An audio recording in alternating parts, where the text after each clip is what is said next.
Hey guys, welcome back to the DrCliffAuD vlog. This is vlog number 159, and today I'm actually going to be talking to you about my wife, Ashley. Don't tell her I'm talking about her because she doesn't like when I talk about her on these vlogs. She likes me to keep everything private, but I really wanted to talk about her because I actually posted something. She was out of town last week, and so I had to basically keep our dog alive, our dog Charlie girl, and I had to get all my other stuff done, and I was just surprised at how many dishes piled up in the kitchen, and it was just me, and I'm like, man, you know, it really kind of miss Ashley having her around. Not only just having her as a companionship, but also apparently she does a lot of stuff around the house.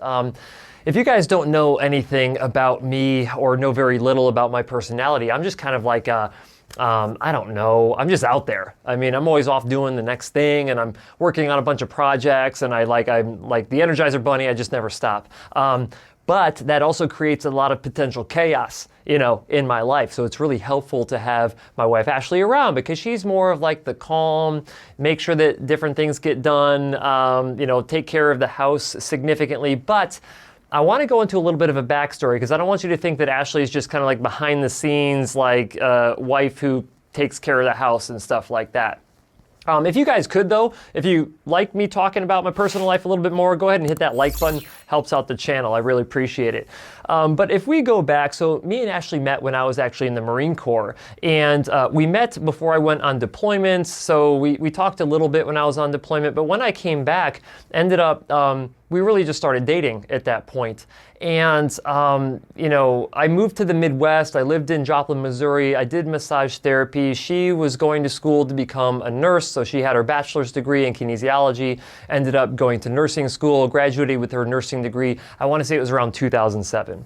Well, we ended up getting married in 2008, and she was the main breadwinner. Like, she was the one who not only was taking care of most of the stuff around the house. I mean, I would help. I don't want you to think that I don't do anything around the house. I mean, shoot, I had to survive for a whole week by myself here alone at home.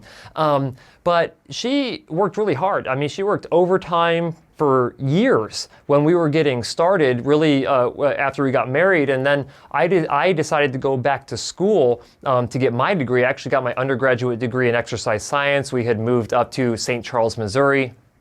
And, but again, she was the one who had the reliable job. I think I worked at a gym for a short period of time, and then I did massage therapy, but none of those things really brought in much money at all. And so we really relied heavily on her while I was going through school.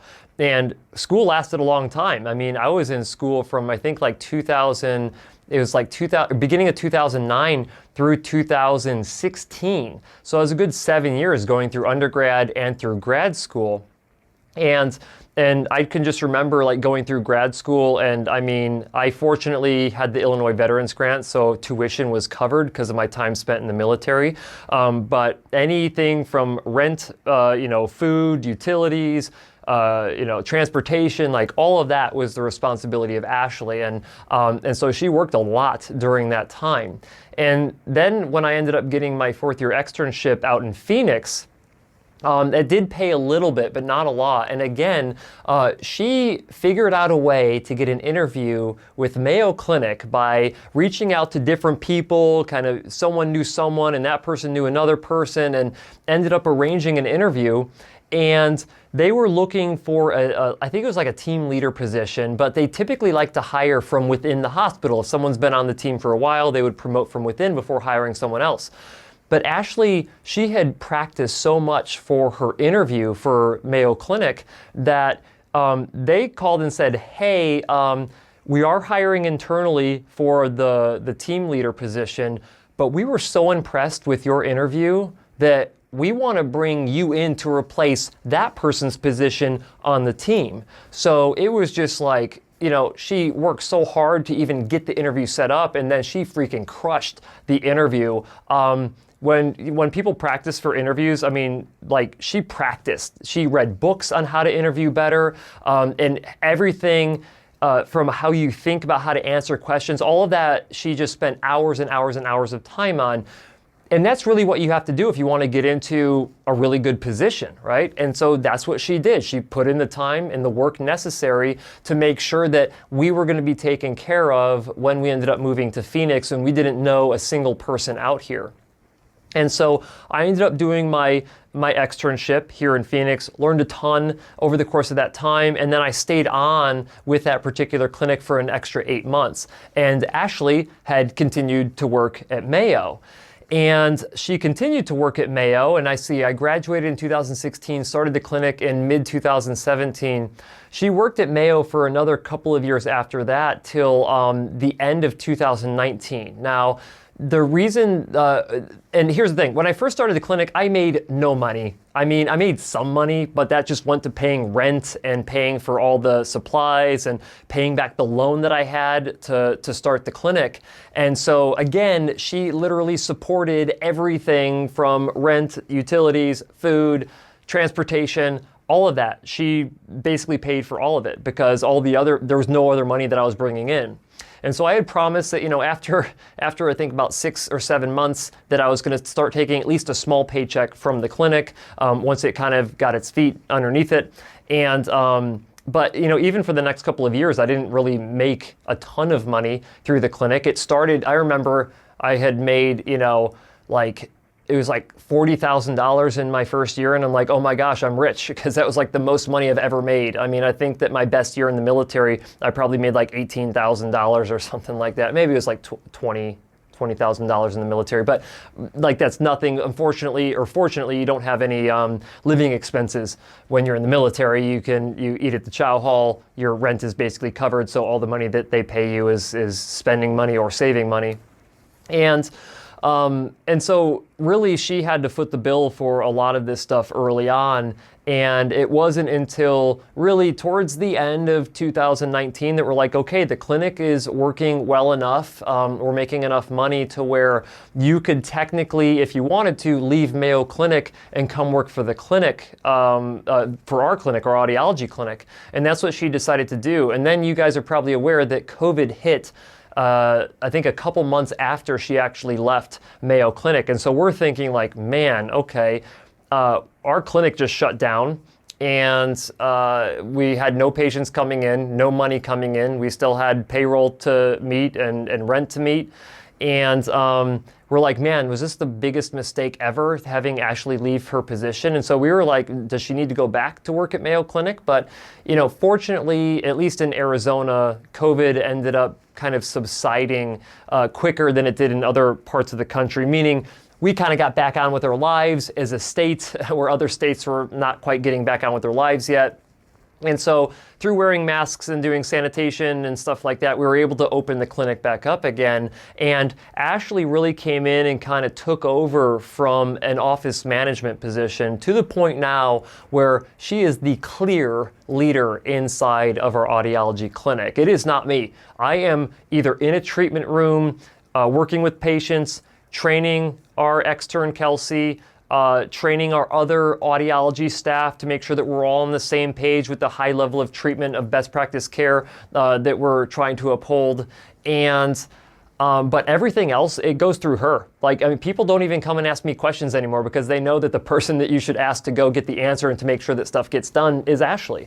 And to think that she's been able to do that and work with our other businesses that we've started in the meantime, like all the Dr. Cliff stuff with the Hearing Up Network and all of that, and all this other joint venture that I can't name yet, but that we've been doing.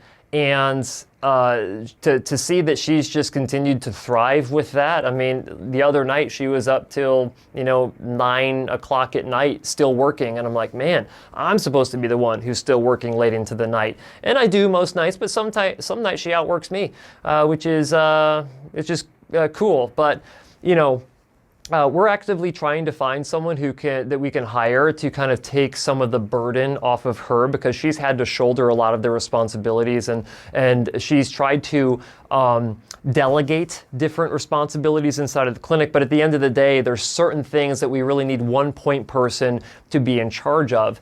And we're really trying to get Ashley to be able to go home more, meaning Kansas. Her family lives in Kansas. She likes to spend a lot of time with her family. So that's something that we're really trying to make happen here in 2023, is to bring in someone who can kind of take over that everyday in the office manager and keep the office functioning at a high level like it currently is. And a lot of that is thanks to Ashley, because as you know now, like I'm all over the place. I'm just working from project to project to project. When I'm with a patient, I'm fully committed to the patient that I'm working with, and I'm making sure that best practices are being adhered to inside of the clinic. But outside of that, I'm like, go, go, go, go, go. If there's a gap in between patients, or at the end of the day, I'm like, okay, let's go start working on whatever projects I want to work on, and that's how it works. So really, Ashley is kind of like the linchpin in all of this, where she like keeps everything together.